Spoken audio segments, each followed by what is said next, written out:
I'm gonna try the green tea, but we ain't trying to drink.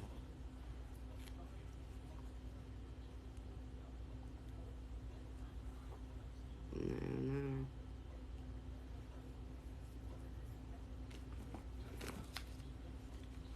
Alright, today's October the 5th. I think it's my cousin's birthday. Can't remember.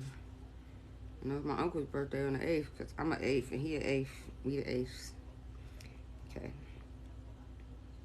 Revelations 5 for the 5th. And I saw a scroll in the right hand of the one who was sitting on the throne. There was writing on the inside and the outside of the scroll.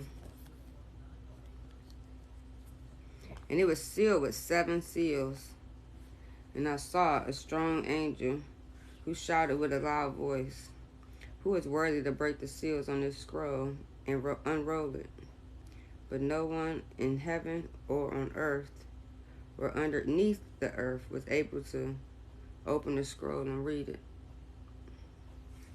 Then I wept because no one could be found who was worthy to open the scroll and read it. But one of the 24 elders said to me, "Stop weeping. Look, the Lion, the tribute of Judah, the Lion of the tribe of Judah, the heir to David's throne, has conquered. He is worthy to open the scroll and break its 7 seals." I looked and saw a lamb that had been killed, but was now standing between the throne and the 4 living beings and among the 24 elders. He had 7 horns and 7 eyes, which are the 7 spirits of God that are sent out into every part of the earth. He stepped forward and took a scroll from the right hand of the one sitting on the throne. As he took the scroll, the 4 living beings and the 24 elders fell down before the Lamb.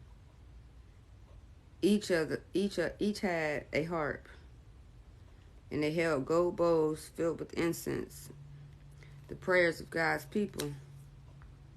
And they sang a new song with these words: "You are worthy to take the scroll and break its seal and open it. For you were killed, and your blood has ransomed people for God from every tribe and every language and people in every nation. And you have caused them to become God's kingdom and his priests, and they will reign on the earth." Then I looked again, and I heard the singing of thousands and millions of angels around the throne and the living beings and the elders. And they sang in a mighty chorus, "The Lamb is worthy, the Lamb who was killed. He is worthy to receive power and riches and wisdom and strength and honor and glory and blessings." And then I heard every creature in heaven and on earth and under the earth and in the sea. They also sang, "Blessings and honor and glory and power belong to the one sitting on the throne and to the Lamb forever and ever." And the 4 living beings said, "Amen." And the 24 elders fell down and worshiped God and the Lamb. Revelations 5. Nehemiah 7:5-8:12. Nehemiah 7:5-8:12.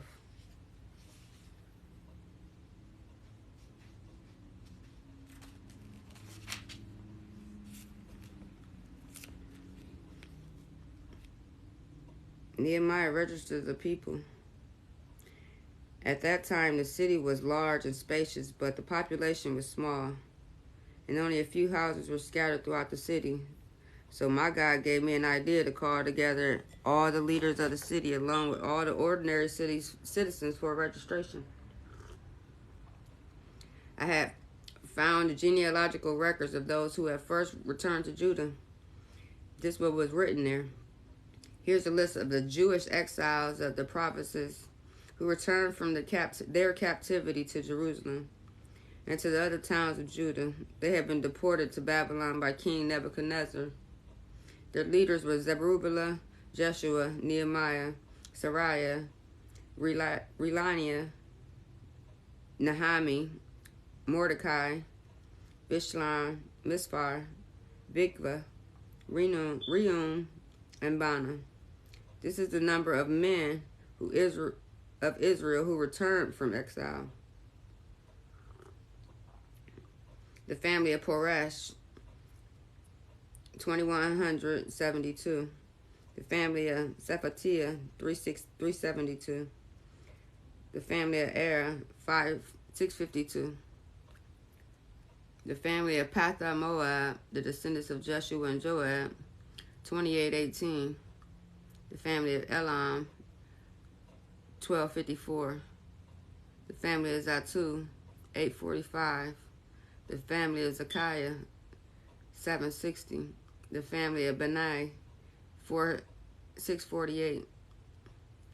The family of Bebai, 628. The family of Asgad, 2,322. The family of Akakam at Adonakam, 667. The family of Bigva, 2,067. The family of Aden, 655. The family of Atir, descendants of Hezekiah, 98. The family of Hashum, 328. The family of Beziah, 324. The family of Jeror, 112. The family of Gikbar, 95. The peoples of Bethlehem and Nephtali, 188. The people of Anathoth, 128. The people of Beth Asematha, 42. The people of Kiriath Jearim, Kiriath and Beeroth, 743.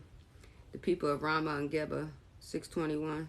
The people of Michmash, 122. The people of Bethel and Ai, 123. The people of Nebo, 52. The citizens of Elam, 1,254. The citizens of Harim, 320. The citizens of Jericho, 345. The citizens of Lod, Hadid, and Ono, 721. The citizens of Sanaa, 3,930. These are the priests who returned from exile. The family of Jedediah through the line of Jeshua, 973. The family of Emer, 1,052.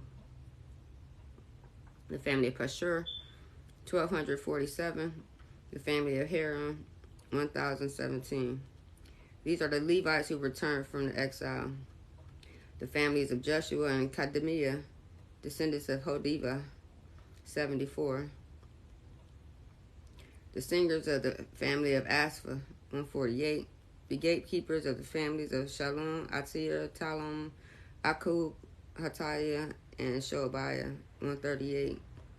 The descendants of the following temple service returned from exile: Zahai, Hasaphuah, Tepoath, Kiros, Sayanha, Padon, Labhan, Habagai, Shalimah, Hanan, Gidel, Gahar, Rael, Rezin, Nikoda,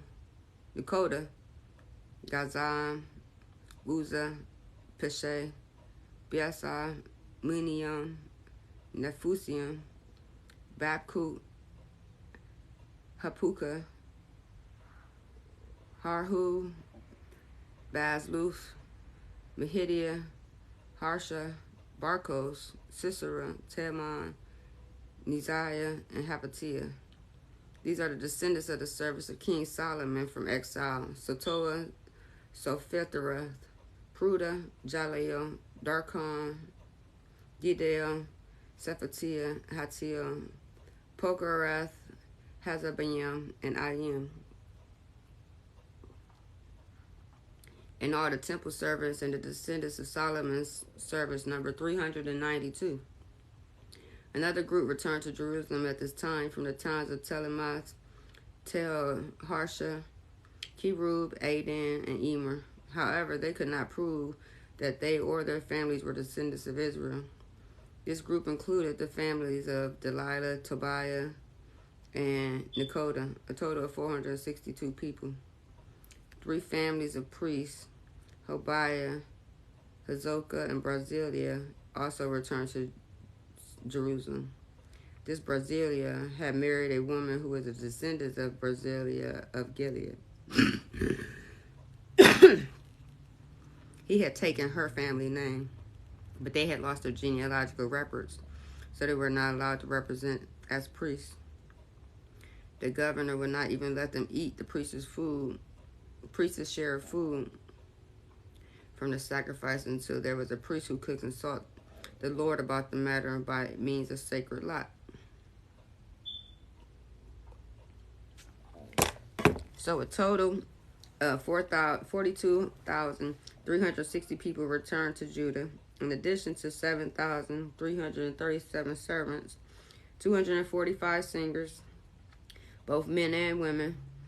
They took with them 736 horses, 245 mules, 435 camels, 6,720 donkeys. Some of the family leaders gave gifts for their work. The governor gave to the treasurer 1,000 gold coins, 50 gold basins, 530 robes for the priests. The other leaders gave to the treasurer a total of 20,000 gold coins and some 2,750 pounds of silver for the work. The rest of the people gave 20,000 gold coins, about 2,500 pounds of silver, and 667 robes for the priests. So the priests and the Levites and the gatekeepers, the singers and the temple servants, along with some of the people, that is to say, all of Israel, settled in their own towns. Ezra reads the law. Now, in mid-autumn, when the Israelites had settled in their towns, all the people assembled together as one person at the square, just inside the water gate. They asked Ezra, the scribe, to bring out the book of the laws of Moses, which the Lord had given to Israel to obey. So, on October 8th, Ezra the priest, Nehemiah 8. So, on October 8th, Ezra the priest brought the scrolls of the laws before the assembly, which the men and the women and the children are old enough to understand. He faced the square just inside the water gate from early morning until noon and read aloud to everyone who could understand. All of the people paid close attention to the book of the law. Ezra the scribe stood on a high wooden platform that had been made for the occasion.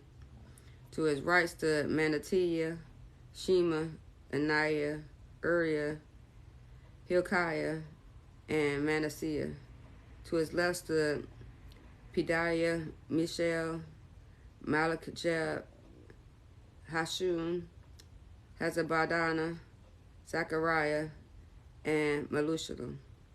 Ezra stood on the platform full view of all the people. When they saw him open the book, they all rose to their feet.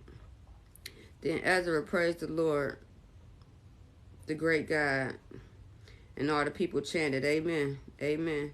As they lifted their heads toward heaven, they bowed down and worshiped the Lord with their faces to the ground. Now the Levites, Jeshua, Bani, Shebiah, Jamin, Akukub, Shabadiah, Hodiah, Manasseh, Kelitiah, Azariah, Josabad, Hannah, and Pelaniah instructed the people who were standing there. They read from the book of the law of God and clearly explained the meaning of what was being read, helping the people understand each passage. Then Nehemiah the governor, Ezra the priest and scribe, and the Levites who were interpreting for the people said to them, Don't weep on such a day as this, for today is a sacred day before the Lord your God. All of the people have been weeping as they listened to the words of the law. And Nehemiah continued, go celebrate with the feast of choice foods and sweet drinks, and share gifts of food with people who have nothing prepared. This is a sacred day before our God. Do not be dejected and sad, for the joy of the Lord is in your strength. And the Levites too. Quiet the people, telling them, hush, don't weep, for this is a sacred day. So the people went away to eat and drink at the festival meal, to share gifts of food, and to celebrate with great joy because they had heard God's words and understood them. Amen. Finally, Psalms 100 to finish today's reading. Psalms 100, very short. Shout with joy to the Lord, O earth. Worship the Lord with gladness. Come before him singing with joy. Acknowledge that the Lord is God. He made us and we are his. We are his people, the sheep of his pasture. Enter his gates with thanksgiving. Go into his courts with praise. Give thanks to him and bless his name. For the Lord is good. His unfailing love continues forever and ever. And his faithfulness continues to each generation. Amen. Amen. Right, Max? Amen. Max the dog. Ready to go? Amen. Peace out. Till tomorrow.